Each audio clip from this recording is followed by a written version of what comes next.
உணவு ஒழுக்கம் எதுக்கு சொன்னாங்கப்பா? கடவுளை அடையத்துக்கு ஏன் தடையாது?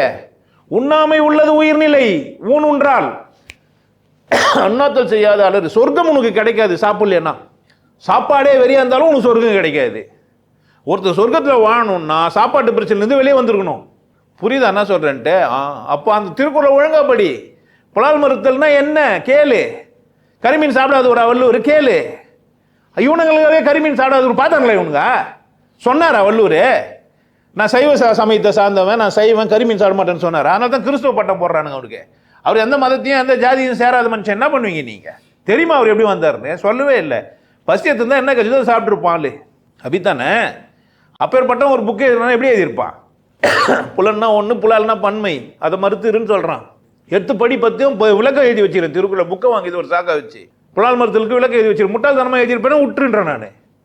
எனக்கு இப்படி தான் புரியுது, உனக்கு எப்படி புரியுதுன்னு பாரு. எனக்கு உணவுக்கும் கடவுளுக்கும் சம்மந்தம் சத்தியமாக இருக்குது. ஏன் பட்னி வந்தால் என்ன ஆகிடுவேன்?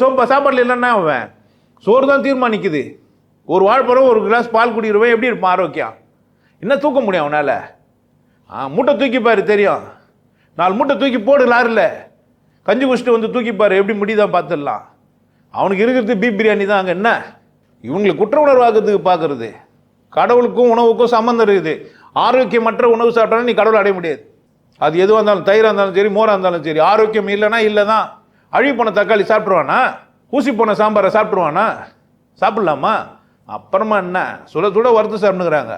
என்பே உலகாய் இறைச்சி அறுத்திட்டு பொன்போல் கனலில் பொரிய வரிப்பினும் அன்போடு அகம் குழைவார்க்கன்றி. அன்போட சாப்பிடு, எது வந்தாலும் உணவு கொண்டாடு, மகிழ்ச்சியாக சாப்பிடு, ஆனந்தமாக சாப்பிடு, குற்ற உணர்வோட சாப்பிடாத. புரியுதா என்ன சொல்கிறேன்ட்டு? இப்போ சாப்பாட்டுக்கும் கடவுளுக்கும் அது எப்படி பார்க்கணும்? அதை நீ சாப்பாடு குற்ற உணர்வோட சாப்பிட்டேன்னா அவ அது கதையெல்லாம் சொல்லியிருந்தேன். பட்டினத்தார இன்னொருத்தர் வெளியே போனாங்க, பத்திரகிரியாரம், 2 பேரும் பாலி வச்சுட்டுக்கிறாங்க. ஒருவேளை எதிரி முனைக்காக சொன்னாங்களான்னு தெரியல. உண்மையிலே அவர் சில்லறை வந்தாரா இல்லையான்னு யோசிக்கணும் நம்ம. என்னடா மாட்டுக்கறியாக சாப்பிட்டேன்? ஏன்னா ஒருத்தர் பறையர் வந்து விவசாயம் பண்ணி அவருக்கு தொன்னையில் கறியும் மாட்டுக்கறியும் கொடுத்துக்கிறாரு. பசி எடுத்து கை நீட்டினாரு, போட்டாங்க, சாப்பிட்டாரு. குரு சாப்பிட்றாரு, இவனும் சாப்பிட்டுக்கிறான்.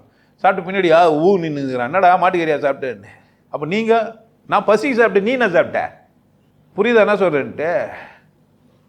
இந்த கதையெல்லாம் பேசினே எவ்வளோ நாள் பேசினுக்கு போகிறீங்க? ஒன்றும் கூட நான் ஆரம்பித்த காலத்துலேருந்தே பேசியிருந்தாங்க. சைவம் சாப்பிட்லாமா, தீன் சாப்பிடலாமா, கறி சாப்பிடலாமா, எவ்வளோ பலவிதமான பதிலும் சொல்லியிருக்கிறேன்.